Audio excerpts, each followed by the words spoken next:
Today is I don't give a lecture. Thanks for the wonderful introduction, but praise is much too high.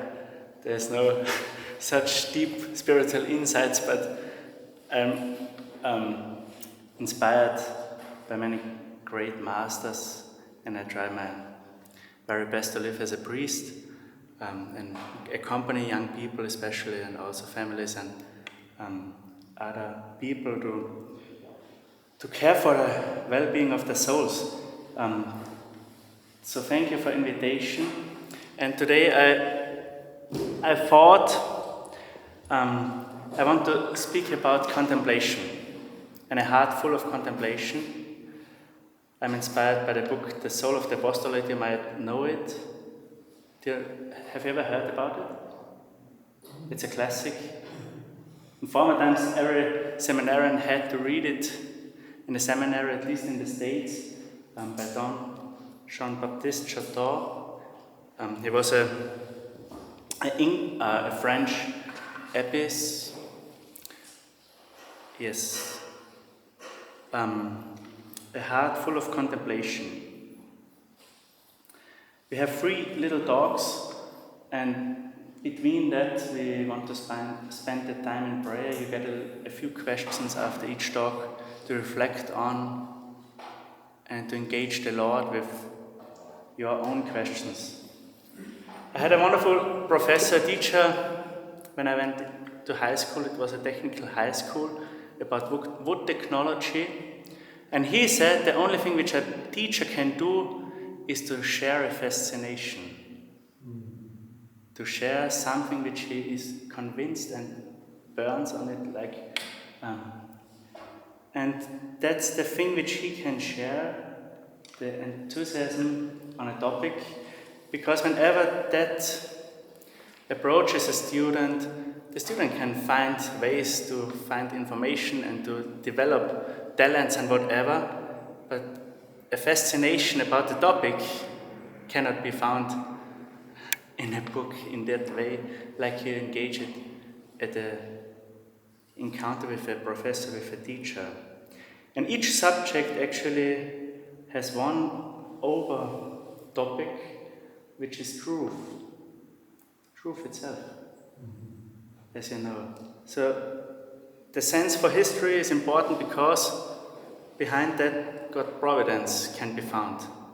For mathematics, you find the logic, order, uprightness, or even static. When you say in construction, you can find God's shelter or care. And we are always tempted as people, as humans, to see every topic for its function, the functionality, because it's the easier way.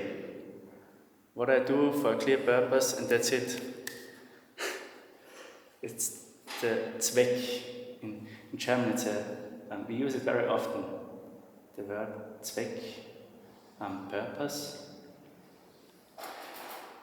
But to gain the students not for a topic, for the subject only, when you share the love for your topic, the fascination, the reason behind it is more important, I would say, and even more worth. So, to win their hearts before their minds is like my first statement. And the heart setting itself is more important than the mind setting. Of course, we have 2 powers as humans. We have the will and we have reason, and all the institutions, universities and everything is made for the training of reason, of course. And you can check it easily, you make a test, you see the progress of the students, what did they achieve, what did they understand, and so on. And we form the reason non-stop, like train. But the reason itself cannot make a good man, Aristotle says. A good man has a good heart, which is actually more important in general. So to care for the heart setting, not only for a mind setting. It's easy to be an expert, but it's difficult to be a spiritual mentor. St. Thomas Aquinas says at the very beginning of the Summa Theologia, there are two masters.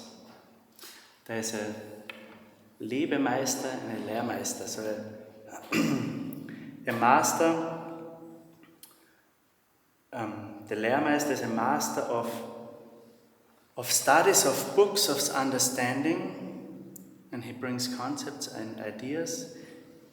He understands it very clear, everything. But the Lebemeister has his knowledge from experience, which he suffered through. He has a passion about it, and he brings his own habit in, he brings his own virtue, his own understanding, and by his real own inclination he actually can judge all things. Because otherwise, like the master of understanding is always bound to the books. He cannot leave the books behind. Because what can he say from his own life, from his own heart? Nearly nothing. But the Lebemeister, the master of life, has the inclination brought to his own heart and out of his understanding of his own passion, like passio in Latin, you know, it's the thing which you suffered through, which formed yourself, and to have the understanding like the thing suffered through. So a knowledge not in the mind only, but more in the heart, and then to be able to share it. And Aquinas says a real Lehrmeister needs to be a Lebemeister, so a real master of teaching needs to be a real master of life. Otherwise he has not the depth of the own inclination. He knows it just by reason, just by mental concept, but not through his life, not through his own being, more ontological wise. If you look at God, how he is teaching, how he shares, we say as a concept he is the bonum diffusum, he shares everything which he has, goodness and truth. There's no reduction to one thing only, no reduction to truth alone. And actually that's also the mission of the teacher.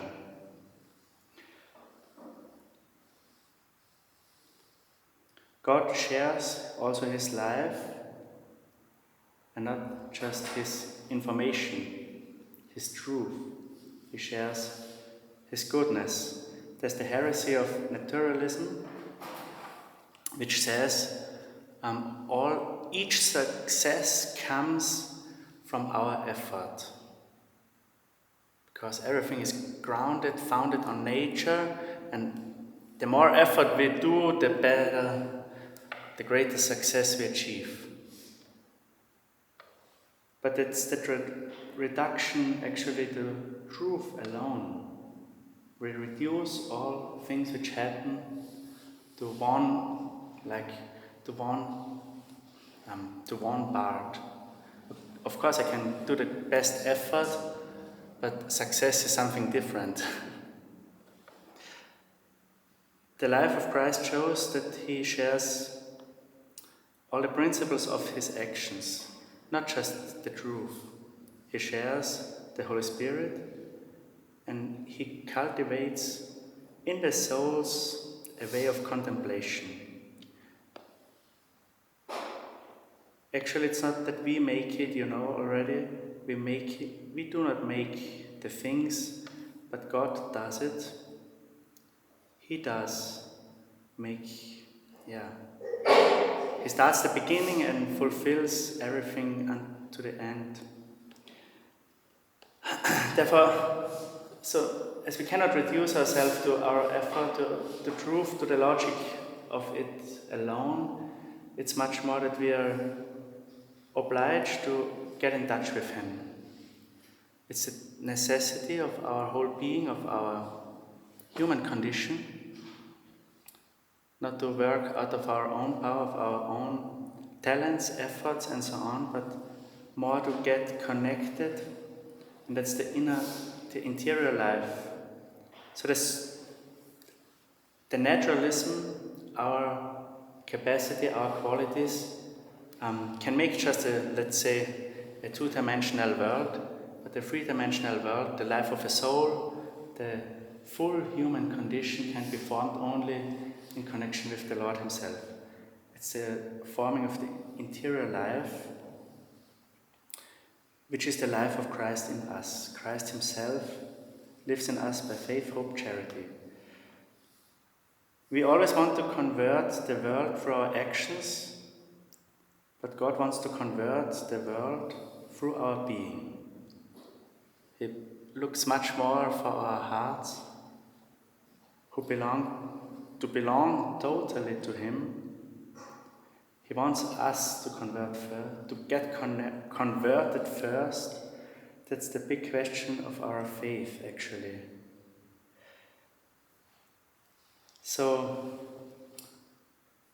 I would ask if we are really ready to get connected, to get in touch with the Lord, not to reduce ourselves to our tasks, to our work, to our actions, to our effort, but rather to be ready, to be open for God's action, for His full sharing of goodness, of truth, and through ourself to form also every soul, every student, not only in the mind but in the heart. Or heart setting before mind setting. It's a big aim, much more difficult.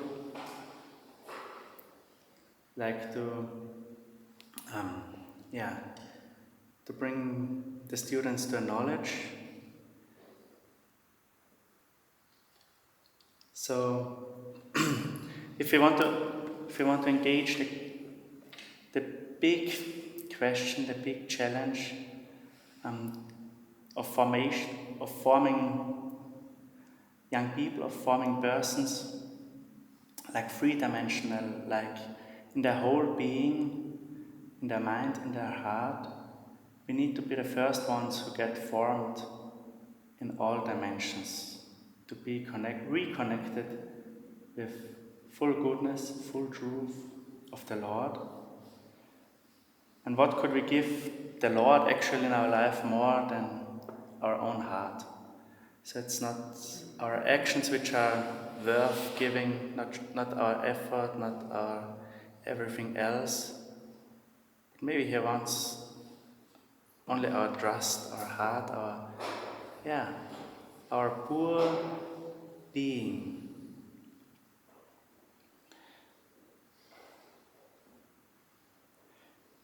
So to be ready also to enter in their own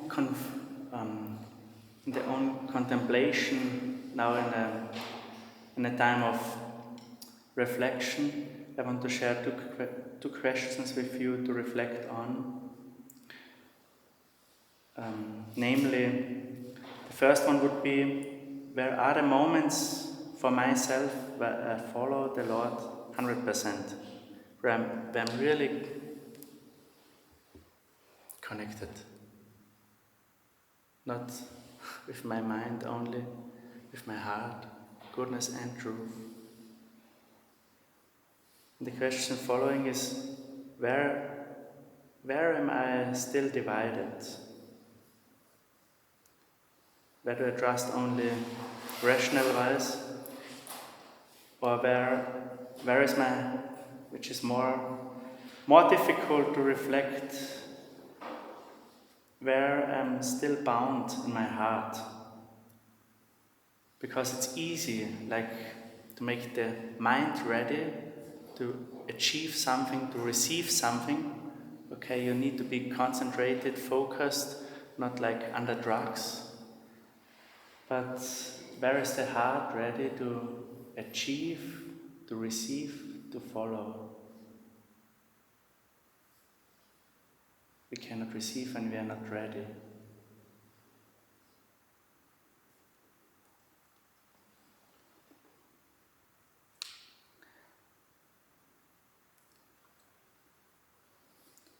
Is there a question?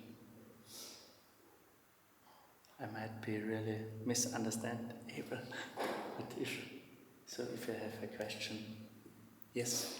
Yeah, I love what you said at the beginning. In the theme you continued. You've got to win their hearts before you win their minds.